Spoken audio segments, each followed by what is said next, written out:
Hi, Decoders. This week, we're talking to Leela and Cami about the recent retreat in Switzerland that Leela just hosted. Oh, they had such a good time. Let's talk about it. Hi, I'm Kiran Trace. Welcome to Humans Decoded, a story of hobbits, fairies, elves, dwarfs, gnomes, and humans. If you get lost at any point, there is a deep dive on all the different avatars in episode 1. It includes notes. Thank you for joining us in a fun little chat about the vast potential of our human makeup.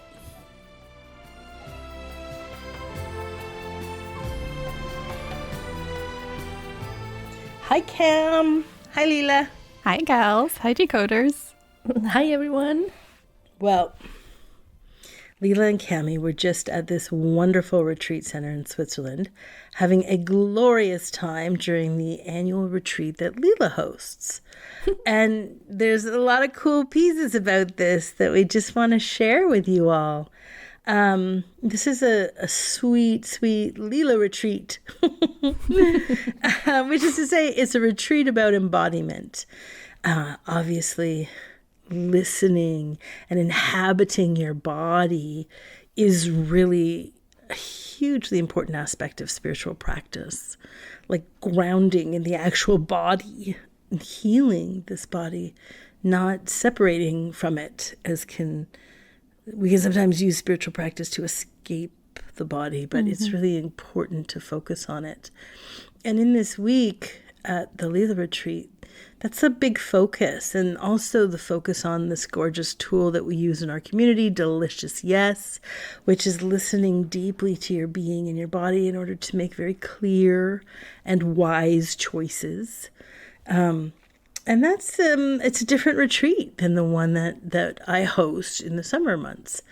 In fact, this retreat ends up being just this very playful community hang, deepening and integrating all the tools you picked up through the year.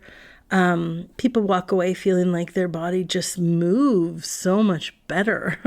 People walk away feeling like they have so much access to that really joyful choice-making place. And this overall connection to obviously people, community, but also just like the world and themselves. So I think it's really wonderful. I agree. It's so wonderful having been a participant, not just this year, but many years in a row. I love it so much. It's a really playful space to be in because we're all practicing, the same tools, but through a different lens.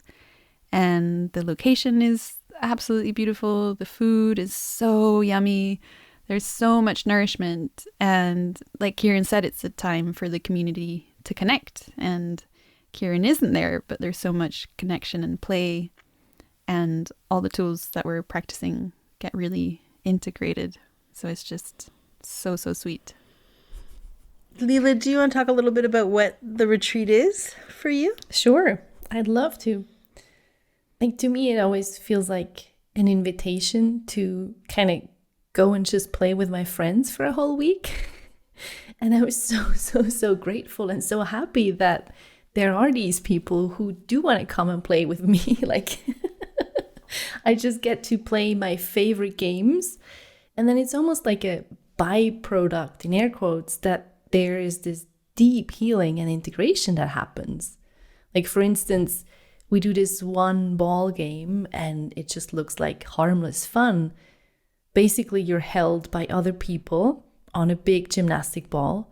But oh my God, like the things I witnessed sort of coming out of people as they let themselves be held that way, it's mind-blowing. It's so beautiful. And I love that nonchalance of this work because it doesn't come at you as like, oh, now we're doing yoga and then I'm gonna go and therapize you. It's more like, come and play with me. And then sort of in this, almost like it's in a sneaky way, it just takes you to depths you didn't know it could take you. And that remains extremely fascinating to me and just so fulfilling. And every year I have these new games, I have these new things I want to explore and play with, and then it goes even deeper. It's like, it doesn't stop. I think I used to be one of those spiritual people that very much wanted to escape the body. In some ways, I didn't even realize I had a body until I started working with Kiran. Because through the embodiment course, that's where we start, you know, like through the body. And I'm like, ew, no. Physical, yuck. And so it took me a few years to like actually start coming into my body.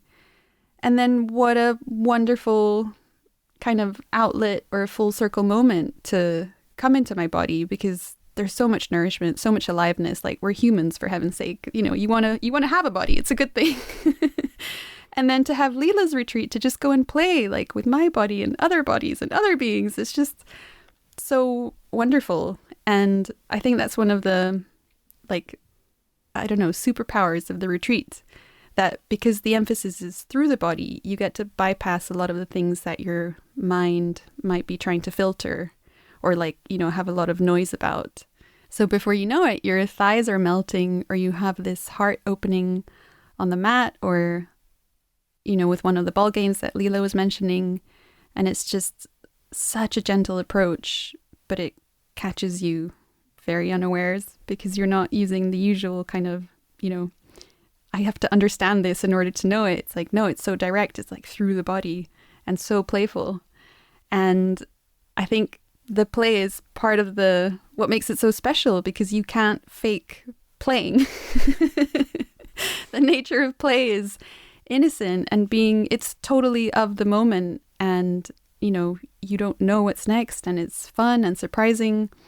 And because it's so light, you don't even realize you're doing it. And so I think that ends up being a really beautiful avenue for healing and unraveling, but in a really gentle, very delicious way. One of the things I think that's interesting, you know, Dakotas, you know, obviously, Leela's this energy healer. People can book a one-on-one with her. And it ends up being a different clientele. So in my private practice, we're usually working with people who are like late 20s to late 50s. I think it's because when we get to that age, we're really ready to confront everything we've been avoiding. I mean, it's a big range, but, you know, whenever you get there, you're ready to confront it. Because, you know, if you come to work with me one-on-one, that's going to be the case. We're going to head directly for what you're hiding. And ironically, and I always think this is interesting, in Leela's one-on-one practice, the clientele's older.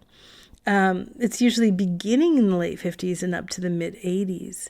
And I think part of the reason is because a lot of us, when we get to that age group, we're sort of done, like, flipping everything on its head. We're not really available for so much direct confrontation.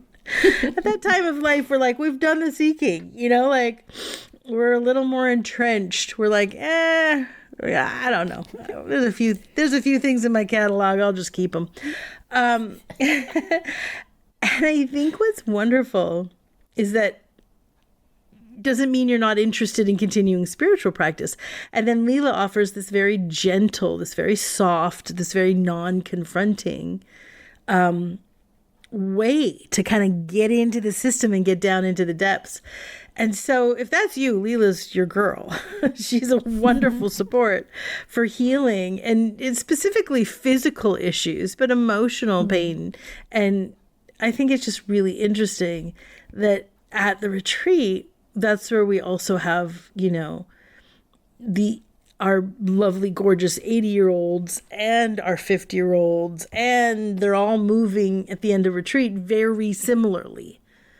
They, through the retreat, the connections to their bodies have been redrawn.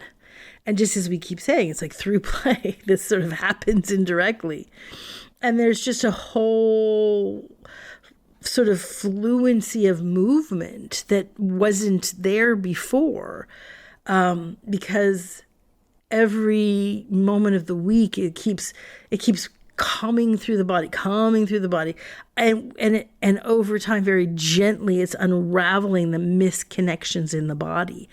And I think that really differentiates the retreats. And maybe one thing to add here is that obviously it's not just play in sort of a kind of void field. It's play in a very connected, very, very present field. Like there's a lot of presence there. So that sure helps to redraw these connections in the body and the energy system. Mm. And it really was extraordinary to witness how all the bodies played in. And I was talking to Kiran after, and she said something about how bodies are about participation. And it was really moving to see how willing everybody was to participate. And in some ways, your actual ability to participate, so how able-bodied you were, didn't really matter. There was just so much space for any kind of expression. And if you were willing, there was space for you to participate fully. And that didn't matter if you were sitting in a chair while everybody's wriggling on the floor.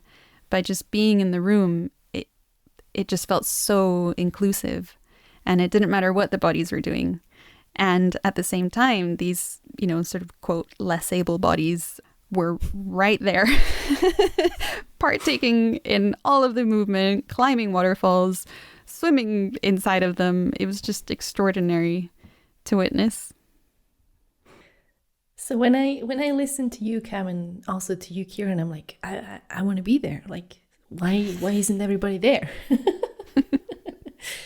But I guess embodiment is really challenging. It can be such a challenging thing, and it's never done.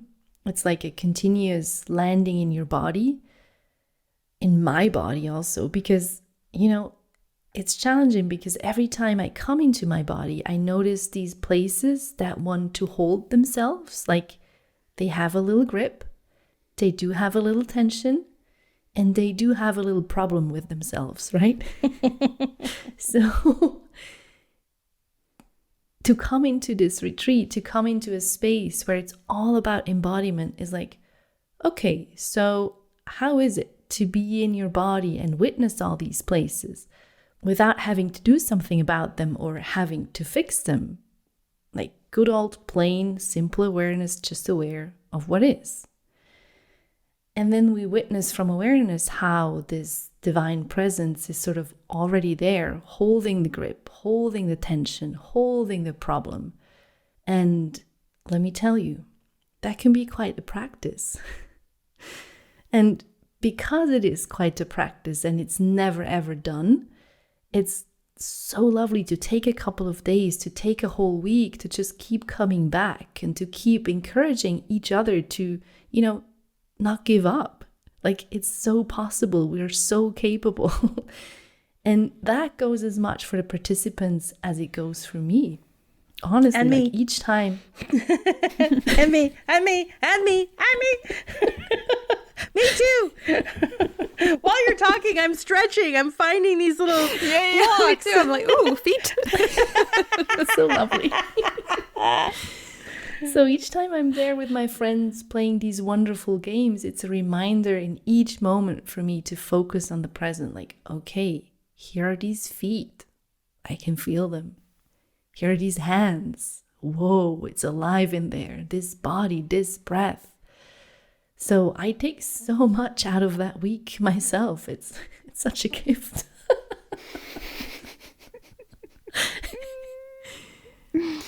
Oh, these little feet and hands. It's just precious. We also had some beautiful water practices this year. There just happens to be the most incredible spa right in the village where we have the retreat. And it had these unbelievable mountain views. It felt like being inside of The Sound of Music. But in a spa. Even better. Right. And yeah, with the water, like just that perfect temperature where you barely feel it. And it's like so cozy. It's like a cocoon. And Leela led us through these gorgeous practices where you're being held and you're floating, and because gravity isn't in the way, the only thing stopping you from full relaxation is your own control, or your own places where you're gripping. And even as I'm saying that, I'm like, oh, Yeah, me too. where's the grip? So yeah, when you don't have gravity as an excuse, it's just so exquisite. And even though it's inside of this really beautiful, soft place, it's actually extraordinarily confronting to see this physical holdout in your body. And some people had to take a pause because somehow it's like, oh, this is a lot. But yeah, just the tiniest bit of encouragement and willingness and courage. You try again, and then it's just a free fall into floating, like this full release. And we also had these nose pins, so you could tumble inside of the water, literally like free falling. It felt like flying. And you still had, like people kind of supporting and guiding you. So it was just this really delicious, safe, but very physical embodiment of the freedom that we talk about and the tools that we have with Kiran. But, you get to feel it inside of a pool with all your friends with this amazing view. It's just so cool. I want to do it again. Me too. As you describe it, and I revisit this moment, I'm like, oh gosh, when can we go again? Like, when's the next time I can go? And I so wish we had a video to show you decoders what that looks like, or like just transmit right now the sensation of this, because I feel like, I don't know, it's one of the most incredible, most spectacular, most, I would say, orgasmic sensations ever. Like it's really sensing in your body that limitless freedom. And at the same time, like as Cami is saying, you're just in a pool with your friends and not much is actually happening. Like, you're just kind of a baby in a bathtub, but inside, oh my God.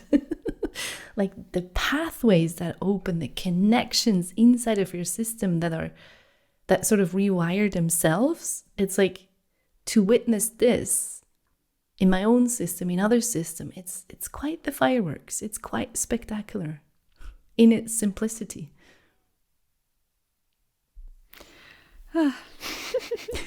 Yes, all of that. Yes, and inbuilt into the retreat is also kind of a camp feel. So literally part of the retreat is one of the days is like, hey guys, the afternoon program today is hiking to this gorgeous waterfall and having a picnic and playing with your friends in the sun. And somehow it eats away at this belief that to evolve is laborious or it's effort. And it feels like this opportunity, like, hey, here's Eden. This is what's available. Mm-hmm. This paradise is more true to your original nature than slaving away at a laptop trying to earn your worth by being productive. And I'm talking to myself because I actually tried to do that during retreat. I brought my laptop. We have a lot of downtime. And I had moments of being like, I think I need to work now because unworthy, because I need to be productive. So to have this invitation inside of a group, and it's so supported, it's very grounded, and it's just this invitation to be. There's just so much space to be as you are, already worthy, already whole, and just play. I love how you're pointing to the courage it actually takes to keep playing and to keep trusting that this is okay. This is wanted. This is invited. Like this deep exhale or deep lighting up of your whole body as we move through these days. And we move through the days without being determined by a retreat schedule so much. And I just witnessed this year, how much courage it took me to follow the true delicious, to follow truth, and one day drop the structure of the schedule kind of all together. Of course, I needed some excellent coaching cues from our Kiran, thank you, to really sort of lean my weight into what's true, into what's delicious, because it feels so unknown to leave a schedule if there's one, right? But then it was the day where we went to the waterfall, and in the evening of that day we had a bonfire, and we were all out in the garden with our delicious chocolate cakes, and we watched the moon rise as the sun set. And honest to God, I've never seen a moonrise like that. It was like massive, and it felt like it was just putting on a show for us as we sat in the garden. And I just remembered the sort of the play of the light. It's like the moon rises, there's sort of the silvery light from the moon, but then also the sun sets. So we have these oranges and pinks, and the valley is so green. So there's this whole light show going on. And we sit out there with the chocolate cake. There's a fire. Oh my God, like it's so fulfilling and delicious. And at the same time, quite ordinary, you know, just a group of people sitting in a garden eating cake. Like that is so easily missed when we try to get to somewhere special or try to do something, or like, you know, do the yoga, or I don't know, prove that I'm worthy, prove that I'm capable. But the actual aliveness that lies in just the ordinariness of the moment is it. Like that is the peace or the delicious we so long for. Yeah, and the thread you guys are talking about is courage. So often we do not have the courage, and the mind jumps in. But there's this constant pointing to come through the body. What's true in the body, what's true in the present moment, sort of helping draw out the courage. And then, you know, when we come into the body and we find the playful place, it opens these doors to a magic of reality and miraculousness in these subtle, quiet moments of living that we walk past in our mind all the time. You know, and a bonfire, a hike, these are really accessible moments for most of us. But we're usually up in that mental stream, and we have a story that, you know, our lives, our work, our responsibility, our relationships, our spiritual practice, it's all very serious. In any second, it's all going to shit. We better hang on to something. And we get very lost in those stories. So I do love that there's this wonderful week here with this guidance and support to really just explore the simplicity of being. And what is it to just be? Just to be. Be in community. Be in relationship. Be in the moment. You're still being a mother, a father, a brother. You know, like the beingness in the moment without, you know, a bigger overarching lesson. It's sort of like when the leaders at the camp are away and the kids can play, some of the hardest, most brilliant play happens there. It's the most poignant healing that can come out of it. Because it's the integration place, and that's really beautiful. I love that. I think it's a wonderful time for our community that we have these 2 retreats. So one, we do it, you know, usually in July in the summer, my retreat that's really cracks you open, blows your mind, turns your life around. Nothing's the same ever again. Everything you thought was real isn't real. Everything shifted completely. You're kind of stunned, in awe. And then we can bookend to this retreat, which is a place to integrate these insights without, you know, the watchful eye of the big teacher. The big old mama over here. Mama bear. Mama bear.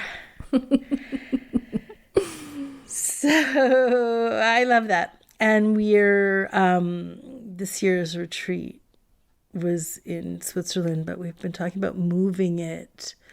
Maybe we move it to Mexico or somewhere sunny and warm, with sunny and warm waters, towards the end of February, which is the last few weeks of the embodiment class, one of our main classes. So it's just a perfect opportunity to integrate. Anyways, it's just so delicious to hear about it. It just brings us all into that moment, whether we could be there or not. So lovely. Mm. And I love how you coined it, Kiran, that it's an integration place. Like when the camp leaders are away and you just get to play with your friends. It really does have that feeling. And when I say friends, some of the people are from the community and we know them really well, but some people were brand new and still we were just instant besties. We played just as hard or just as joyfully together. And I love that sensation of integration, to be able to feel what it's like to stand on my own 2 feet and kind of be more sort of willing to wobble in front of my friends and be held in this really beautiful support. And then, as always, coming back to the ground, coming back to safety. But yeah, it was just this wonderful, soft cocoon place. I'm curious to find out where the next one is going to happen. I have no idea at this point. We'll let you all know in the newsletters if you would like to come and join us. Yes.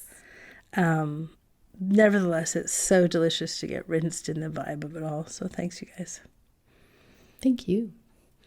And we'll see you next time. We've got some juicy stuff lined up. Oh my God, yeah. We do. A good one. Good ones.